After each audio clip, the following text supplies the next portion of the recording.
you can get a better cardiovascular workout from cycling than you can from running. So what we are trying to do is get the most beneficial workout that you can get. In that regard, this is an incredibly powerful tool that we want to have in the toolbox.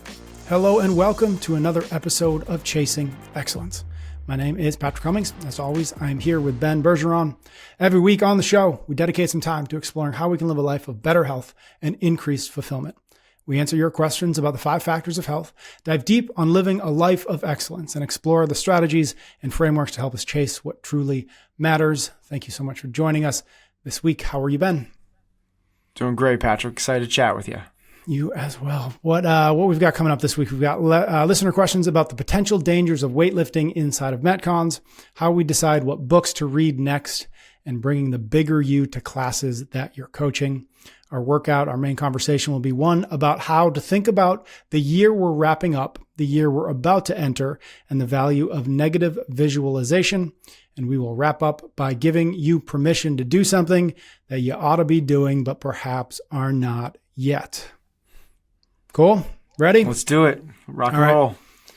We start each episode with your questions about the 5 factors of health, those few fundamental behaviors that most positively affect our performance, vitality, and longevity. Those 5 factors are how we eat, how we move, how we think, how we connect, and how we recover. And just a reminder for folks out there, if you would like to get a question in the queue, head to chasingexcellence.email. Get on the brand new Chasing Excellence newsletter. And in each one of those, which we send out on Fridays, there will be a link. Click on the link, add your question, and it will get to the top of our queue. All right. First question is in our move category. I don't have a name on this one, but he or she asks, I've heard a lot of pushback from people that I respect in the fitness world saying doing the big lifts, especially the snatch and clean and jerk, will do more harm than good in the long run if done at high intensity and high rep ranges, even if your technique is solid. Do you have any thoughts on the compound lifts done in this manner? Are they better off done isolated? In other words, not in a Metcon, strictly for strength and technique work, and keep Metcons to gymnastics and cardio machines, running, kettlebells, and dumbbells. Boy, if this isn't the classic CrossFit question, I don't know what is. You know, and my answer to this is yes and no. It's both. So here's the take. Lifting with barbells, cleans and jerks for reps at intensity is probably one of the very best conditioning tools that exists. You can, this is gonna shake some people. You can get a better, not better, cardiovascular workout from cycling clean and jerks than you can from running. So what we are trying to do is get the most beneficial workout that you can get. In that regard, this is an incredibly powerful tool that we want to have in the toolbox. Now, whether we take that tool out of the toolbox and use it is up to the individual and should be considered carefully, because some people don't know how to use certain power tools, and some people should not use power tools. Backing away from that metaphor a little bit, sprinting, you could very easily make the same sort of conjecture, argument, debate about sprinting. You could very easily say running should not be done at very high speeds, at very high intensity, because of the likelihood for getting injured. Like, it's unarguable.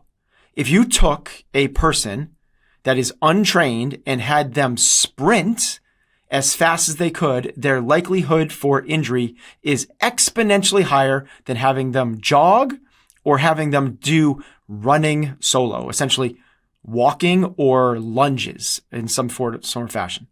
So But we all know the power that comes from sprinting in terms of the power, in terms of creating an adaptation physiologically. So I would not ask a 65-year-old client to line up and run 100 meters as fast as they possibly can. That doesn't make a lot of sense. Just like I wouldn't ask a 65-year-old client to do grace as fast as they can with the barbell. That doesn't make a lot of sense. But for people that have the training history, people that are looking for very top ends of fitness, it makes a lot of sense. It depends on the athlete, as we always know, depends on the goal, and depends on where the athlete is in the life cycle, the fitness life cycle of that goal.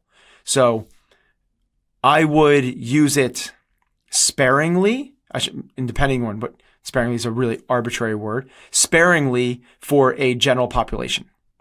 For people that are trying to compete in the sport of CrossFit, I would use it a lot because it is the sport, just like sprinting is the sport in track and field. But it shows up outside of our sport. You know, the guys at Westside Barbell, the strongest guys in the world, one of their most popular GPP training protocols are two things: pushing sleds and 15 clean and jerks, 15 unbroken clean and jerks at a heavy, heavy load. So there is a place for it, but there's also a risk associated with it for sure. Got it. All right. Next question is in our think category. It's from Suzanne. She says, how do you curate and prioritize your reading list? The curation comes from essentially, I'm going to say it's from two things, and maybe there's another. It comes from hearing from friends. If Patrick recommends a book, a lot of times we've done that in terms of recommendations at the end of the podcast. Those get jotted down and I read them. If I hear a book be mentioned twice by two different group friends, that's kind of like it has to go on the list. And then the third one, which I would say, the second one, I should say, which is probably the most popular, is when I'm listening to a book or a podcast and they reference another book. That's usually where it comes from. So a lot of times I'll read a book and then I'll listen to a podcast with the author on it, and they happen to mention another book that they really enjoyed. This is where I got I think the last book I got was from Tim Ferriss interviewing the guy from Levels, and they mentioned a couple. They mentioned a couple books, and I bought at least one of them, if not two. That's really where it comes from. And in terms of prioritization, it's simple. It's what am I interested in? So there's a list. I usually keep my list fairly short. And there'll be like a book or two in the queue, and that's which one do I want to read next. Oh, I guess there's a third, which is we're lucky enough to have people that want to be on our show, and they'll send us books. So that's what I'm doing right now is reading Charles Duhigg's. Yeah, me too. Am I saying that last name correctly? I think that's correct. That's how I would do it. We'll ask him. When he wrote a book I really, really, really liked, which was The Power of Habit. It actually created a big part of the formulation of the way I coach and think about habits. He was kind of like James Clear before James Clear, and James Clear kind of came in and like a lot of people do as a second mover. Yep. blew it up. But I'm reading his new book, Super Communicators, and it's really solid. Yep. Cool. Mine, all of that is very similar. The one thing I was thinking about is I think there's a lot of value. And when I don't do this, I run into trouble, which is I think there's a lot of value of having a small queue of books on the shelf. If you're like me, you read physical books in your Kindle. If you read on Kindle, for you, I think it's a lot of Audible, like just having two or three or four that are ready to go when you're ready to pick something new up. Cause a lot of times if I don't have that, if you don't have that, when you want to read something, you don't tend to have anything. But a lot of times, and the reason I think about it is because you had mentioned like, it depends on what I'm curious about, depending on what I'm interested in. A lot of times I'm not sure what I'm going to be interested in for my next book or the, book 2 or 3 down the road. And so it's nice for me to have 2, 3, 4, 5 books, just that to your, like exactly how I get to them exactly the way that you described, but to just have them on the shelf and be like, I'm not in the mood for that book, even though I thought that was going to be the next one. that one's actually kind of more interesting to me now. And so just having that saves you from going stretches of time where you're not reading anything, because it just so happens that you didn't have something that was piquing your curiosity at the moment, at the time, at the day that you're like, I got to start a new book now. Yeah. I'd add 2 quick things to that. I never hesitate at buying a book. Like I don't even look at the price, and it's not because I'm price agnostic or don't care. But to me, this is the number one place I want to invest, is back into myself and books. And the second one, I'm blanking on. It's crazy though. I'll give you 1 minute to see if you come back to it. It's crazy to me that, it's crazy to me that people I remember the don't read. But just like the thing, to your point of like 20 or 30 bucks, like somebody spent 5 years of their life distilling everything they could figure out on a particular subject in 250 pages, and they ask you $20 for it. I don't know that there's a better like return on investment, or at least potential return on investment, than reading a really good book at the right time on the right subject. The right time's a big one with that, which segues a little bit into the second one that got pulled from the depths of Ben's scary mind. How things fall off the shelf and get cluttered around, which is, I'll read a book a second time a lot. I'll go back to a book I like, and because when you read it a second time, you're seeing it again with a different viewpoint. And I've done this where I've underlined in the book, and I go back to it. I'm like, I don't even know why I underlined that. This other part is so much more powerful. Yeah. Because it's a different you. You're reading this from a different viewpoint. So I'm a big fan of picking up books a second time, even if, it doesn't have to be your favorites. Yep. Because a lot of times the reason this happened to me with New Earth, I've talked about this before. First time I picked up New Earth by Eckhart Tolle, I was like, what is this? He's talking about a flower. This is ridiculous. And then, because the first whole chapter is about a flower. And the second time I read it, it became one of my top 10 books of all time. It was like almost a life-changing read for me. So don't be afraid to pick up a book a second time. Love that. All right. Last question we've got in our warm-up is in our Connect bucket this time. It's from Don. He says, how can you bring the quote-unquote bigger you into a class as a CrossFit coach? I love when I make my classes fun by generating rapport, joking, and communicating with my members in a fun way. The thing is, this doesn't always happen, as I don't always identify the opportunities to do so. And in consequence, my classes can sometimes feel boring. I want to bring the bigger me into every class, and I'm curious how to do that. Yeah, my answer to this a few years ago would have been, it's hard to coach big. It's hard to coach people to be bigger, but we worked hard on it. We worked really hard on it with our coaches. And what I've come to realize, and I didn't come to this my own conclusion, this was brought to me, and I think it's incredibly true now that I've looked through this prism at this problem. When coaches have a hard time being big, it might not be a presence and attitude issue. It might not be a lack of command. It's a lack of confidence. When somebody doesn't have the confidence in the material that they're presenting, they go internal. And the insecurities keep them from being big because it's a self-preservation. I don't want to be the center of attention when I am unsure of what that's going to mean. So when a coach is having a hard time being big, instead of coaching them on, and we do this with our coaches, some coaches when they get big get shrieky. Okay, guys, let's go. That's a bad thing. So we work on, much like Chris Voss talks about, the late night FM DJ voice. When you get bigger, you should get a little bit deeper, not bigger and screechier. It's very different. One instills confidence. The other is fear. So having said that, what I do now is not that first. Now I go and have them dive into the X's and O's, the points of performance, the progressions, the what are you looking for, the how are you structuring the class, how are you at going micro and macro, what's your group command like? Because that's actually the thing that usually is holding someone back from being able to be big. Love that. Cool.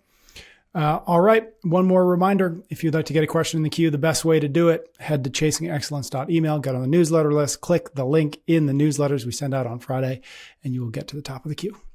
We're going to jump into our workout conversation about, or looking ahead to the new year, thinking about the year we are wrapping up here. But first, quick word of thanks to a few sponsors. Our show is proudly sponsored this week by Cozy Earth, the brand that brings you the ultimate in luxurious bedding. Point your internet machines at cozyearth.com. Use the code excellence for 40% off their entire website. That's 40% off their entire website. If you're tired of restless nights and uncomfortable sleep, look no further.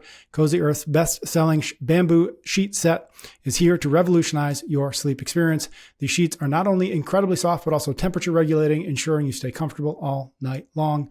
Cozy Earth's bamboo sheet set was even named one of Oprah's favorite things in 2018. So you know you're getting the best of the best. With their generous warranty, you can sleep with confidence, knowing you've invested in luxury bedding essentials that provide endless comfort and peace of mind. But it's not just sheets that Cozy Earth offers. They have a stunning collection of pillows, blankets, and more to reinvent your sanctuary. Their linen connection adds a breezy classic charm to your space, perfect for creating a cozy and inviting atmosphere. Here's the best part. Cozy Earth has provided an exclusive offer just for listeners of this show. Use the code excellence to get 40% off site-wide. So don't settle for less when it comes to your sleep quality. Discover Cozy Earth's exquisite bedding and make every night a 5-star experience. CozyEarth.com today and indulge in the softest, most luxurious sheets you've ever experienced. We are also brought to you this week by OneSkin. Are you ready to say goodbye to dry, dull skin this fall? I have the perfect solution for you. Check out OneSkin, the must-have skincare brand that will transform your skin and leave you feeling hydrated and healthy no matter the season. Head to oneskin.co and use the code excellence at checkout to save yourself 15% on their skincare supplements.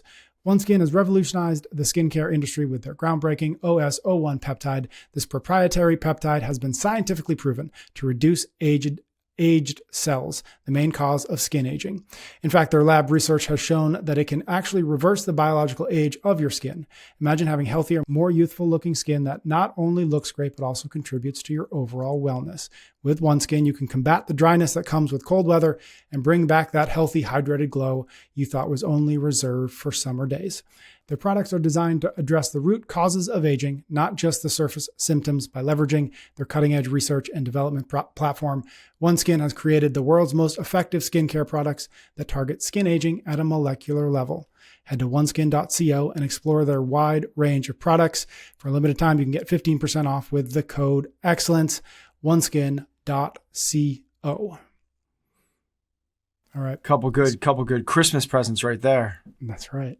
Yes. All right, our workout is going to be a listener question. I apologize, I do not have the name, but it's a good one. And I thought as we got into or closer to the new year anyways, this was a great one for us to chat about. Here's the question. I go into every new year feeling sort of disappointed with what I've accomplished in the previous one, but super optimistic about the new one. Of course, things which I didn't anticipate will start to go wrong. So for 2024, I want to go in prepared for things to go wrong and ready to tackle those challenges head on, rather than expecting things to go right and be disappointed.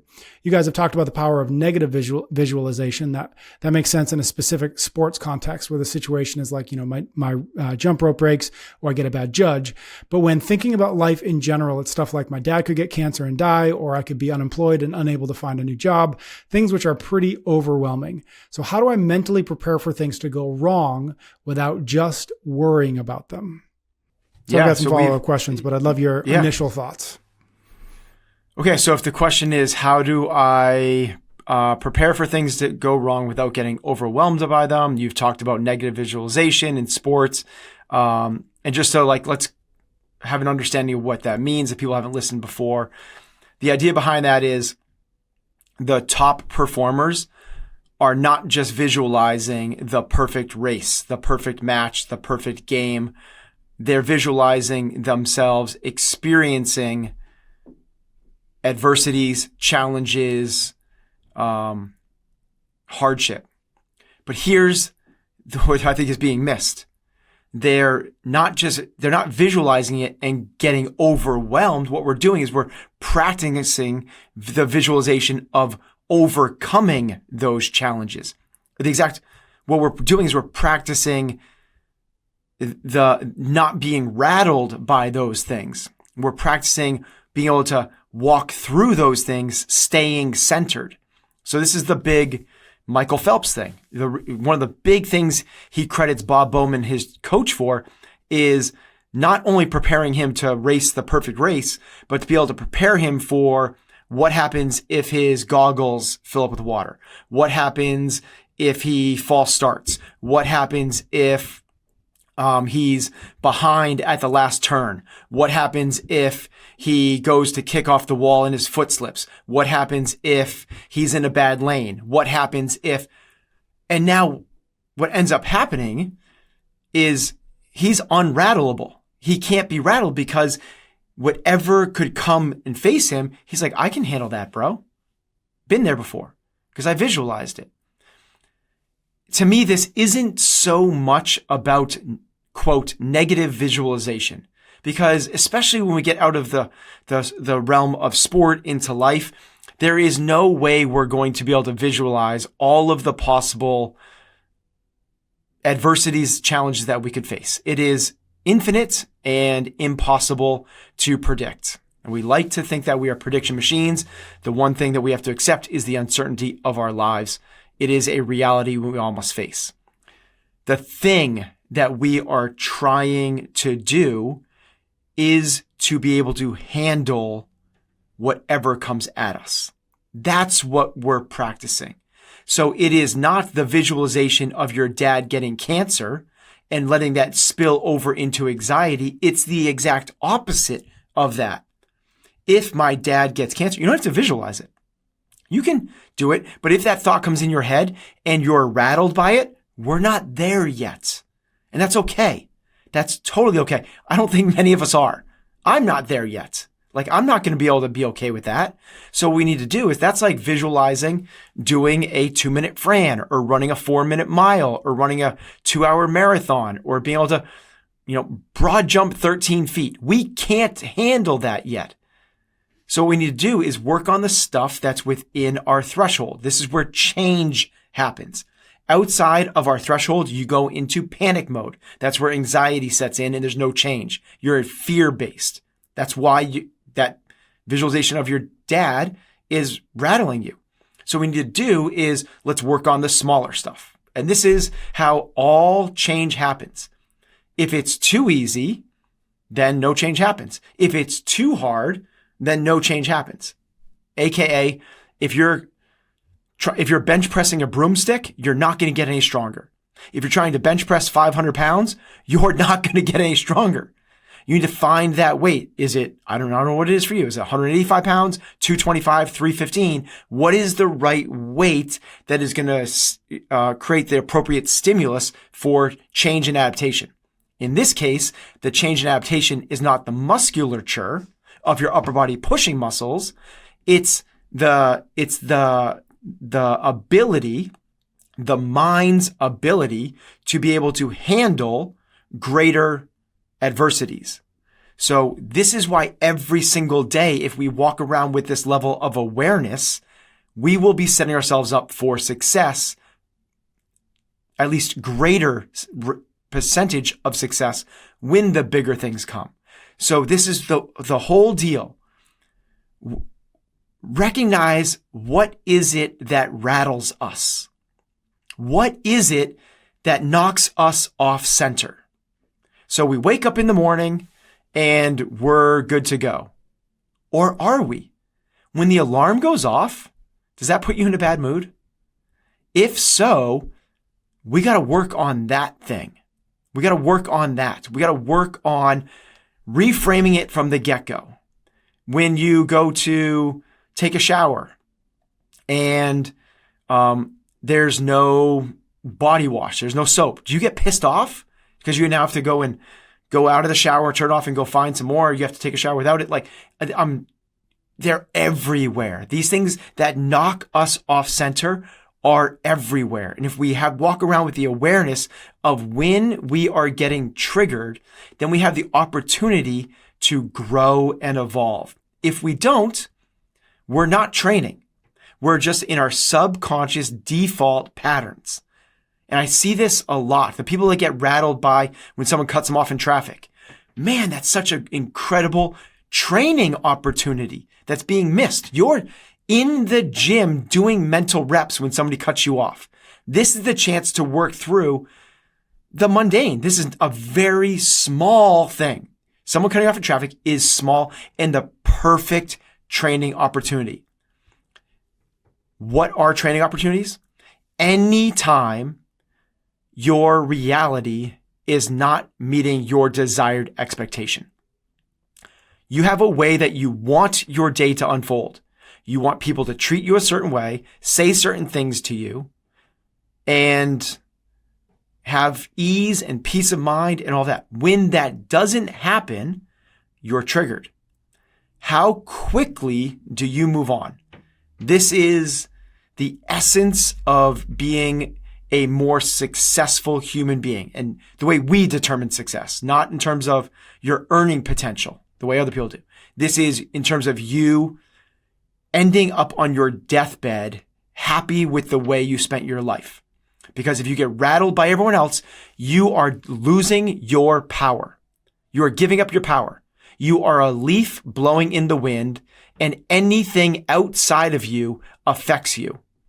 What we want to recognize is all of the power is inside of you, and anything that comes at you doesn't necessarily need to affect the inside. Now, your dad getting cancer for most of us is, and that's okay.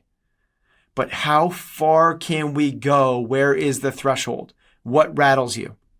When you see somebody post something bad about you on social media, that's a good one to work through because it rattles the heck out of me. And like, can we work through that? And that's what we should do when you get rattled and you feel it. That's what we want to do, is not like awareness. Whoa, that really changed my state. It changed the way I was walking through the world. I was relatively at peace. I was calm. And now I am angry. Now I am anxious. Now I am depressed. Now I am. Something changed that. It didn't need to. It didn't need to. But it did because of all of our pre-programming. Some of that is inherited, us as human beings based off our ancestors. Some of it is learned. But it's not the way it actually is. You don't need that to happen. Case in point, back in the day when someone died, it was a celebration. Like, it was, in certain cultures, that's like the greatest thing that can happen. Not saying but that's not saying that's the way I'm going to react when my loved ones go.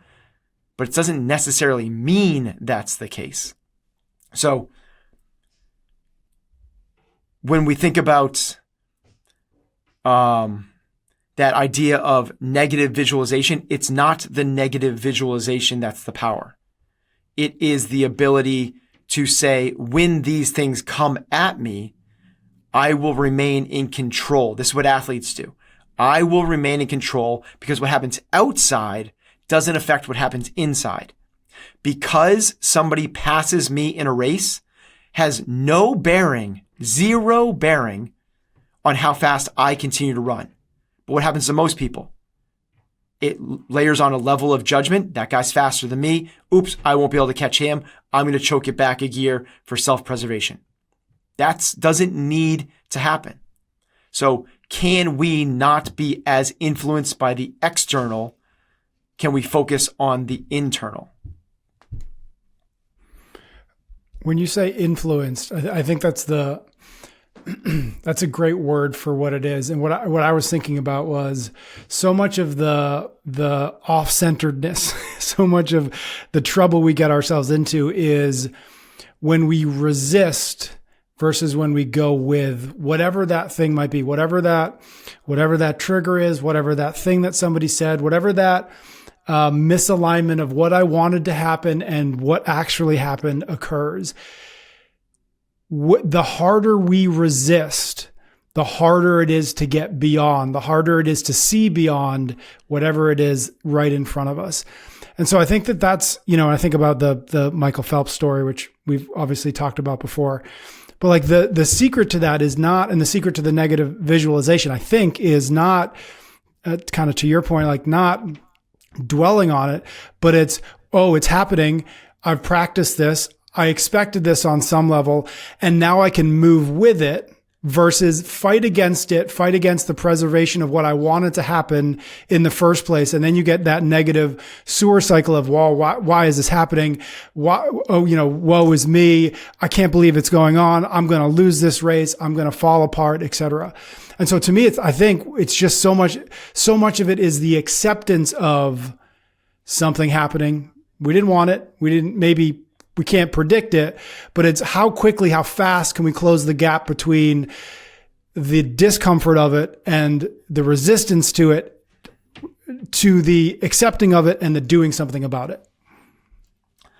Michael Singer has a great analogy that explains exactly what you're saying incredibly well. And that is when a leaf falls in a still pond, it creates ripples. Leaves are going to fall in the pond. That's going to happen. No matter how clean you want your pond to stay, and the pond is representation of the mind. Something is going to come in that causes a disturbance in the mind. The best thing you can do to get back to the still mind is to just let things be. Just a leaf fell, caused a little ripple, and let it go. Now, sometimes it's not a leaf. Sometimes it's a twig. Sometimes it's a branch. Sometimes it's a tree that falls in there. And they're going to cause bigger splashes, bigger messes, and it's going to take longer for it to fall back to stillness. But always, the fastest way to get back to the still pond is to let things be, let things settle. But what do most of us do? We try to jump in the pond and get the leaf out. Well, once we jump in the pond, we're making more of a mess. Sometimes a little leaf falls in and we grab a stick and start whacking at it to try to get it out, causing more ripples. Sometimes a branch falls in and we bring a backhoe in to try to pull that branch out. This is the equivalent of, you already said it once, but someone says something about you on your comments. Someone says, wow, you're chubby. Like, oh crap. Like, now what's the best thing we can do to let ourselves get back to the still mind? We go, that hurts. That sucks. Whew, okay, gone, done. It happened. We can't do it. The leaf fell. This is what we talk about in terms of our framework for the different phases of the mind. If we are a realist, we understand that leaves are going to fall. So when you give a presentation at work and you say something dumb, we want to go and send an email to everyone, go hey, I can't believe I said that. That was dumb. I can't believe, or the reason that happened was because Jim said this thing and you go in, you make a bigger mess. Or we just hold on to it. To your point, we bottle it down and we resist and we go, I can't believe I freaking said that. I'm such an idiot. And you just hold on to this thing that now is self-defining. What we need to do is just feel it. That was a brain fart. Oh, well, that's done. My life's not going to go forever without those things, and just kind of move through it. I'm a learner. I'm just going to learn from this instead of judge myself. And the more that we can navigate life, someone cut you off in traffic, you're spouse is going to be home late and you have to do more stuff with the kids. Like any one of these things that sets your mind from this nice, easy, peaceful to, oof, there's some ripples. And always,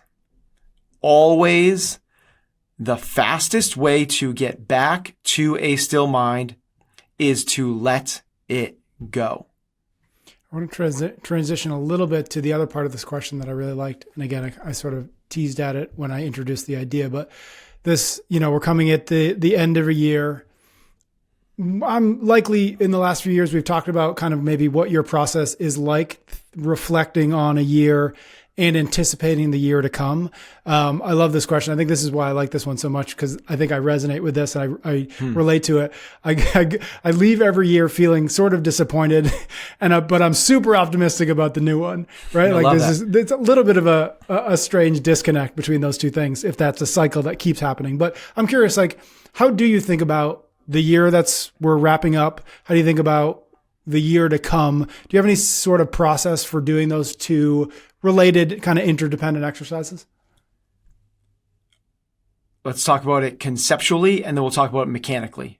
Conceptually, you're spot on. We overestimate what we can accomplish in a year and drastically underestimate what we can accomplish in a decade. A year's not that long. You're not going to make that many changes.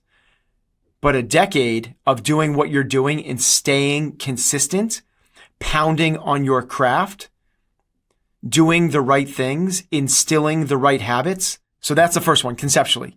Don't beat yourself up. It's 365 days. That's not that long of a time. You're awake for 16 hours. You work 8. You do some other stuff for the other 4 before work and other 4 after work. It goes by super quick, dude. Don't beat yourself up. Stay optimistic for the next year.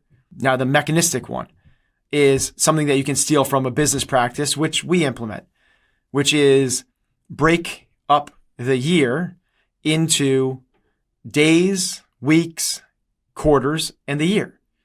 So I've done this for years, is every single morning, write down something memorable that happened the day before. This is a phenomenal practice.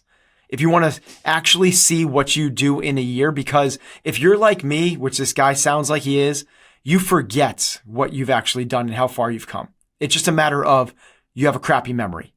Write down something memorable, and sometimes it's big, sometimes it's small. Sometimes it's drove Bodhi to practice and had a really cool conversation about finances.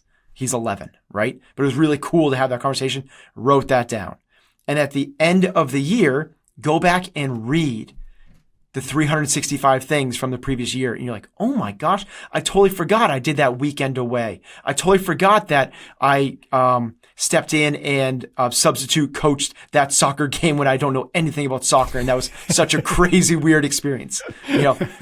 Whatever it might be, right? But write down, and all of a sudden you go whoa, I didn't think a whole lot happened this past year. And look at these 365 touch points. And I'm going to emphasize this one. They're not all going to be showstoppers. In fact, there's going to be very, very few showstoppers, but that's kind of the magic of it when you go back and you do this thing.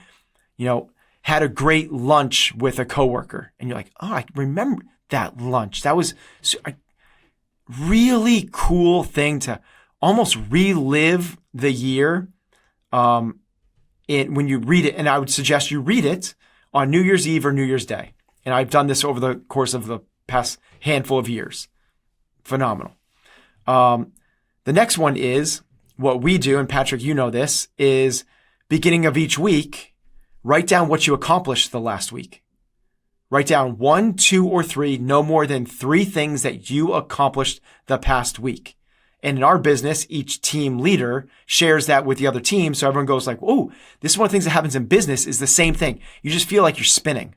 You're kind of doing the same thing over and over. Hugely recommend this for CrossFit gym owners because it seems like it's just a cog where you're just doing the same thing over and over. And this is why businesses don't grow, because they're not growing, because people aren't doing things. They're just coaching classes. But what did you accomplish? What did you build? What did you make? What did you do? What did you create that last week? And then the same thing. Now you have 52 of those guys at the end of it. Amazing.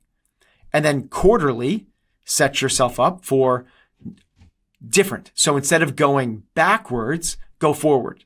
What is the thing that I want to do this quarter? What is the 1, 2, or 3 priorities? Now, that sounds weird because we've talked about this on the show before. Priority is a one, it's a singular. What is the singular thing? And I'm totally cool with that. What is the singular thing you want to accomplish over the next 90 days? This really changes the people that go into every year optimistic, but then end up at the year like, I don't know if I really ended up anywhere. These 90-day chunks, it's been shown, are long enough to create real change, but short enough to create enough urgency that they happen. So I am going to go to the gym in the next 90 days. I'm going to go to the gym 60 days. 60 of the next 90 days, I'm going to go to the gym. Let's see it. Let's go do that. Or I am going to do 1 pull-up on the first day, 2 pull-ups on the next day, 3 pull-ups on the next day, 4, 5, every day, add a pull-up till I get to 30. Then I'm going to do the same thing, but I'm going to do it with clapping push-ups, and I'm going to do it again with 135-pound thrusters, right? Like whatever it might be. And okay, now I'm getting somewhere. I'm going to run 100 meters on the first day, 200 meters on the third day, 300 meters the next day. I'm just throwing crap out there because you could build anything fitness-wise. I am going to work on my book in the next 90 days. I am going to create a outline. At the end of those days, I'm going to have an outline. You got to check in a lot. You can't just get to the end of 9 days and go, did I do it? Every week, you got to have your checkpoints like, am I on track or off track? And then at the end of the year, I don't think we're going to look back and go, what happened? Because you have a record of what happened and you were pushing that in the right direction because you were forward facing on a quarterly basis. 2 businessy books if folks want to kind of get a sense of from the business perspective. But of course, if you read it, you can translate it, which you and I do, translate it to real life. Traction, which is something we've talked about a lot, Gino Wickman, and Measure What Matters. I think the author's name is Doerr, Doerr, and he talks about OKRs, objectives and key results. But again, you can kind of reverse engineer those for life as well. Maybe the last place to spend a little bit of time. It's not a book that I've read. I'm not sure if you've read it either, but I've heard you reference it before, which is why I think about it, which is the concept of the gap versus the gain by Benjamin Hardy. And I'm blanking on his co-writer's name. And the book is called, I think, The Gap and the Gain. They have 2 books. It's the guy that created, why am I blanking on this? Huge. Yeah. It's actually what Traction came out of. Oh, interesting. Okay. It's Sullivan, Dan Sullivan. Dan Sullivan. Thank you. Yes. There you go. Yep. So he created an incredibly huge entrepreneurial system. Gap in the Gain is one of their books. But the next book is the one I read. So I did not read Gap in the Game, but I read the second one. I'm blanking on the name of it. 10X is easier than 2X. 10X. I read it a couple months ago. Yeah. Really highly recommend that book. Very much. Okay. So the Gap in the Gain, really briefly, because I know just conceptually what it is about is that we often spend our time in one of 2 places, the gap, which is the gap between where I want to be and where I am, or the gain, where I am as it relates to where I came from. How much, and the value or the perception that we have of ourselves and of our time is wholly dependent on where we are focused. Are we focused on the things we have not yet accomplished, or are we focused on the distance that we have traveled from where we started to today? And it strikes me like this is the central question here in this particular conversation, which is like, I feel like I didn't accomplish very much this year, but I'm really excited about where I'm going, which is 100% living in the gap. It's like I'm thinking all about where I could go and I'm focused on what I have not yet accomplished instead of, and I think about this because of what your daily, focusing on, like what was one win from yesterday, what was one win from last week, is living in the gain. It's living in the space between where I was and what I am. And I just think about that's, I mean, it's for whatever reason, it's so easy to live in the gap. It's so easy to focus on what we have not accomplished, what we did not do yet, or what we did not do at all. And yet all of us, most of us can, if we're really honest with ourselves, and we sat down with a piece of paper and long enough time, we could come up with 10, 15, 20 things that we accomplished, that before we accomplished them, we'd be like, yeah, it'd be amazing if I could do that. If I could get myself to there, if I could earn that much money, if I could meet X kind of person, right? But we forget it so quickly. And then we focus on the next thing that we do not yet have. This is medicine that I need to take. Like, me for too. sure. I mean, this is like, I'm always looking at where I want to be going, particularly. That's interesting. I think it's domain specific. Totally. I do not do that with my family. No, actually I do. I still go like, I want to move to Montana and I want to have no responsibilities and go, whitewater rafting and hiking and skiing with my kids. And like, I have this thing in my brain that like, that's what there is. That's like where that's where I should be living as a family, not living like physically, like spending our time. I think where I don't have it is with fitness and health necessarily. Oh no, I do as well because I still want to like be. I do because we talked about it recently. For sure, like, business. Yeah, yeah. We talked about complacency in an episode not too far ago, and being kind of our general thought process being kind of antithetical to complacency. And so there is a balance there, right? It's not wanting, it's not having ambition, it's not embracing complacency, but it's maybe it comes back to something that you said a couple of times now in this conversation, which is the judgment of ourselves. And that really, therein lies whether it's poison or whether it's medicine, right? If you're thinking about Montana and you're beating yourself up like, I can't believe I haven't accomplished that yet. I can't believe that I haven't prioritized X, Y, and Z so that I could do it. Then that's a poison. Then we're living in the gap. But if it's, oh man, I'm working so hard now so that I can do this and I'm putting these things in place and I can't wait to take one step closer to Montana, then that's probably the medicine that we're looking for. I think that is the medicine. I think you're exactly right. It is the approach. And it's really cool because Sullivan and Hardy, it's very much, they're talking about 10xing your life, making your business 10 times bigger. So they're not complacency at all. What they're saying is this is the roadmap to actually do the things that you want to do, is to not get caught up in what you have not done yet. To your point, it's the judgment and the getting caught up in versus the gratitude of where you are. And the thing to spin back to is it's very easy for us to the listener's point, to get judgmental over the last year. I mean, if I was to look at to look at the last year of our business, we're flat. Like this is one of the first times in the history of our business we've been flat. And it's like, what the crap? Like, and it's really easy to do that. But if you look at where we are from 10 years ago again, and I think about where I am as an entrepreneur from 10 years ago, I never would have envisioned this. So it's not linear. And that's the whole thing. It's that graph that we've drawn 100 times on the whiteboard, the two of us, which is the way we think it goes, which is points from bottom left to upper right in a straight line. That's what we want it to do. The way we think it goes, which is this nice stair step. But it's not that at all. It is the roller coaster up and down, but much like the market as a whole, much like evolution as a whole, while there are steps back, while there are plateaus, over a long enough timeline, it always goes up and to the right. It always goes in a long enough timeline. And that's where I really encourage the 10-year thing. If you're going to go back and go, what have I accomplished? Do it over the 10 years, not over the one, because the one you might not be better off. That might be the case. Maybe you got sick. Maybe a loved one got sick and you need to spend 6 months by their bedside. That's not the wrong thing. That's the right thing. Maybe the market did some things. You don't have control over that. So you're going to have to take times of adjustments and re-steer in appropriate ways. And if we're always looking for this continual incremental gain that goes on infinitely, we're going to be disappointed. Instead, just zoom out.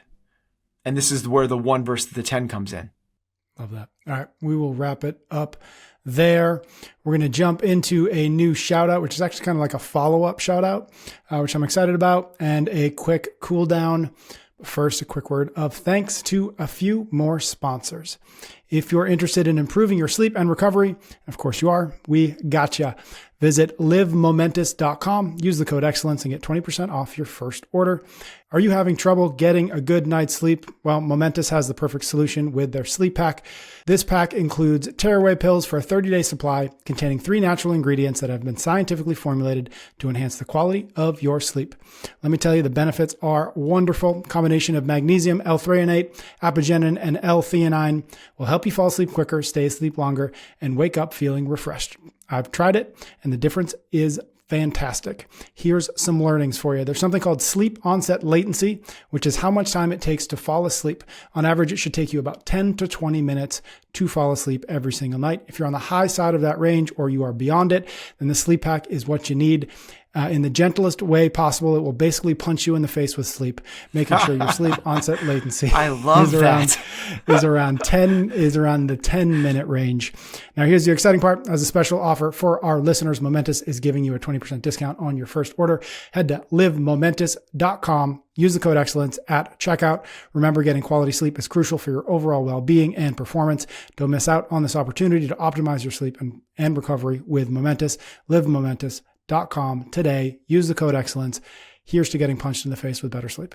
I want whoever wrote that copy, I want them on my team.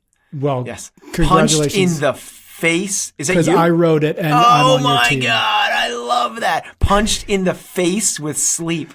That's right. I love that, Patrick. I also do like the 10 to 20 minutes. I'm such a believer in like the concrete, like try to make it that's something that people can, okay, where am I on that? Yep. And I feel good about the way I fall asleep now. That's because that's really good. But I know the nights that I'm up for over 20 minutes and how crappy that feels. Totally. I'm right there with you. We're also brought to you by a new sponsor this week, one I'm excited about, Chirp. If you're tired of dealing with back pain and muscle aches, well, it's time to say goodbye to discomfort and hello to simple, effective recovery with Chirp. Head to gochirp.com. Use the code excellence to get 10% off your first order. Chirp offers a wide range of pain relief and muscle recovery tools that have already helped over 1 million people feel better. What makes Chirp different? Unlike traditional foam rollers that hit your spine more than your back muscles, Chirp wheels have a unique design with a spinal canal that cradles your spine, protecting it from compression.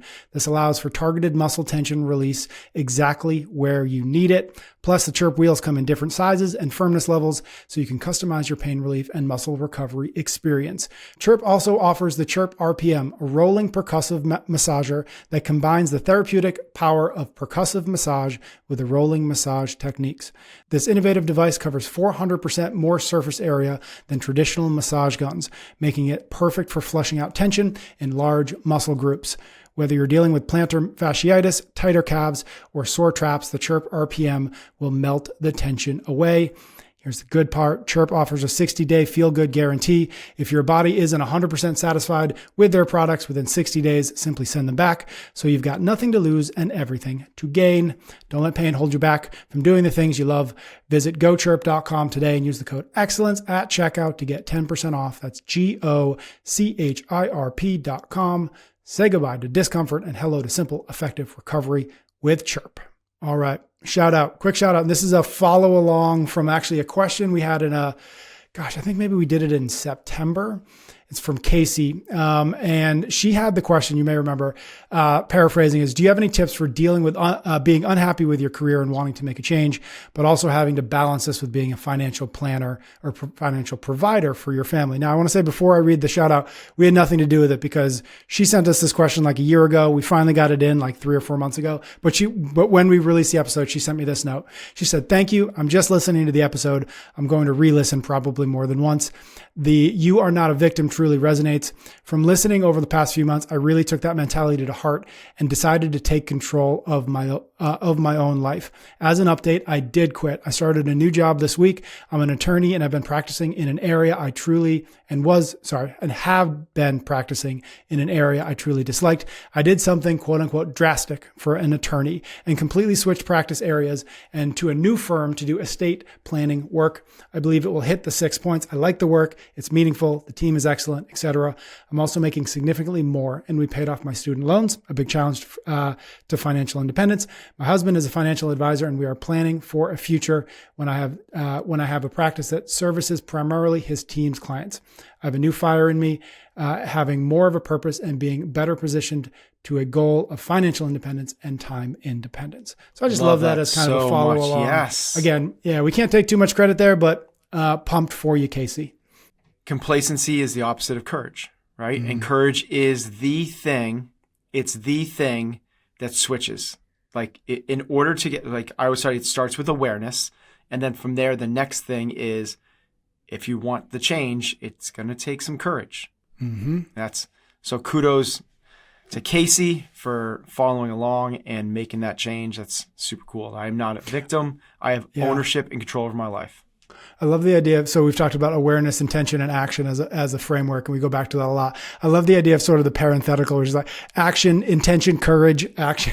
Yeah. Right? Like, because it's important. It's necessary. Awareness, intention, action, right? It is that. Awareness, intention, action. To take action takes courage, right? And that's what it is. And you know, in order to get out of, if you are in a victim mindset, it takes a level of courage to be able to go like, I'm not going to stand for this anymore. I'm going to go and do that thing. The easiest thing to do, always the easiest thing to do, is to keep doing what you're doing. Objects in motion tend to stay in motion unless acted upon by an outside force.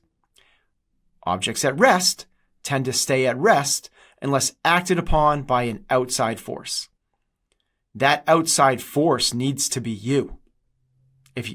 You are that force. All right. We'll jump into a cool down. This time around, we've done this once. I really like this. I like thinking about this. We're going to each give each other and everybody out there permission to do one thing that perhaps we know we should be doing, but we are not for whatever reason. You or me first? You go. You can go first. You want me to go? Okay. So here's my permission. My permission is to give yourself 90 minutes and futz about with AI. Oh, because I think it's one of those things that most people are like, I don't know where to start. I don't know where to begin. I'm a little bit scared. I don't know what it is. And they're going to avoid it until they are left behind. And so my permission is to try some things, to play around. You're not going to break anything. You're not going to break AI. I'm going to go one step further. I'm actually going to... what if I create a robot that ends up taking over the world? I don't think that's going to happen. I don't think you or I are capable of creating a robot. You're like, especially you. You can't update your iPhone, so I'm not super worried about you. So this is so outside of my realm. This is so outside of anything. Where do I even, I don't even, you say futz around. Do I go to ChatGPT? The only thing I know is ChatGPT. Yeah. I'm going to give you some things. Okay. So the first thing is I've recently been playing with an app called Pi. It's from a company called Inflection. PI. It stands for, it's a personal intelligence, I think is what it's kind of clever, but it's PI. The company's called Inflection AI. It was started in part by somebody from Google DeepMind and Reid Hoffman, who founded LinkedIn. And basically what Pi is it offers personal advice and support. It's a chat bot. And so I've been playing with this I want to literally read you the conversation I had yesterday or today with it. I said to the chatbot, to Pi, I've got a podcast and we're recording.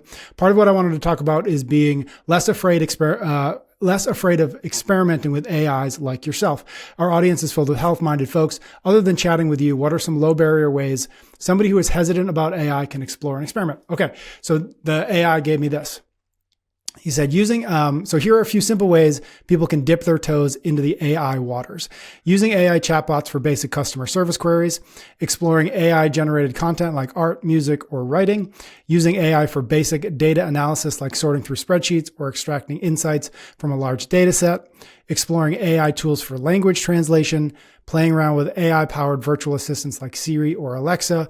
The key is to keep it low stakes and fun, and not to expect perfection. After all, we're still learning and growing as an AI, just like humans are always evolving. And then I said, okay, cool. Other than you and ChatGPT, what are some tools and apps that you might recommend somebody start with?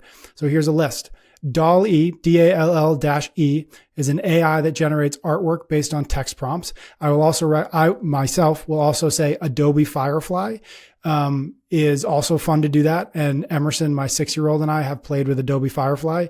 His most favorite prompt was a lion and an elephant eating dinner at a fancy restaurant. And so we had a solid 30 minutes of laughs looking at that. Some other suggestions: Spotify's AI DJ. So wait, pause on that one second. Adobe. Yep. So you give it a prompt and it will create an image. Yep. Is it free? Yeah. Yes. I don't know. DALL-E is probably free to a degree, and Adobe Firefly, because it's still launching, is free for now. It'll likely be paid at some point, but Adobe Firefly is free. A couple more. Grammarly is a writing assistant. I've used that. I use it all the time. It's fantastic. Replika, Replika, is an AI chatbot that serves as a virtual companion, confidant, and friend, so sort of like Pi. And then Quillbot is an AI-powered writing tool that helps with paraphrasing, summarizing, and brainstorming. I will also add, I use Notion AI for a lot of that. And then last thing I have for Pi and for this particular subject, I asked Pi, why should somebody who is a technology or AI skeptic give themselves 90 minutes to play around? And this is what Pi says, AI is becoming more and more prevalent in our lives, and it's only going to keep evolving. By getting familiar with AI now, people can stay ahead of the curve and be more prepared for the future, improve efficiency and productivity, enhance creativity and innovation, save time and effort. It's like taking a mini course in the future. Plus, AI can be kind of fun to play around with and can give people a new perspective on technology and its potential. So there you go. That's my permission. Long-winded way of saying, give yourself 90 minutes, play around with this AI thing that you've been hearing about. I promise you won't break anything, and you might even have some fun. That seems more like than permission. That's almost like strong suggestion.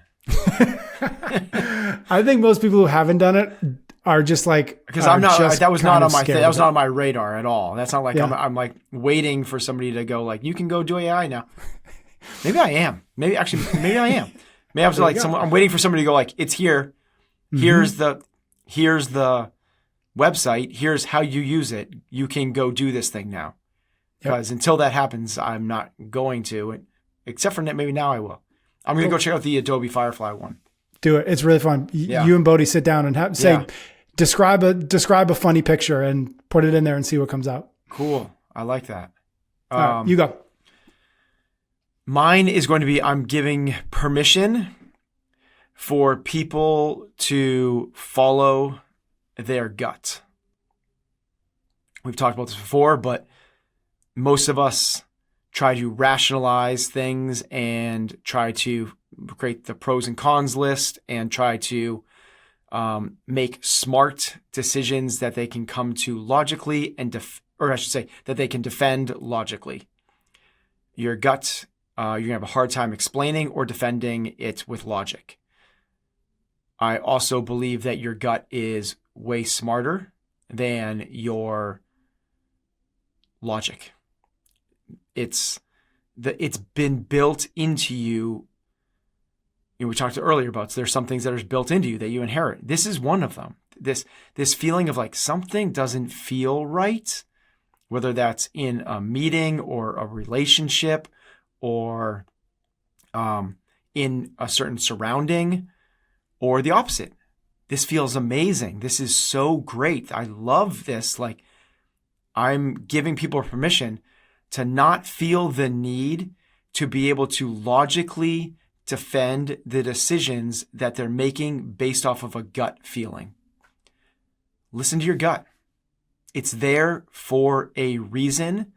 Don't be dissuaded by your inability to logically voice the reason you're going that direction. There you go. Listen to your gut. All right, my friend. Thank you. That was super fun. Thank you, everybody out there, for listening. Thank you for your ratings and your reviews. One more reminder, head to chasingexcellence.email. We'll put the link in the show notes as well. Get on the newsletter. You will get a link when we send out a new one on Fridays, and you can ask a question, get top of the queue. Ben and I will be back next week for another episode of Chasing Excellence.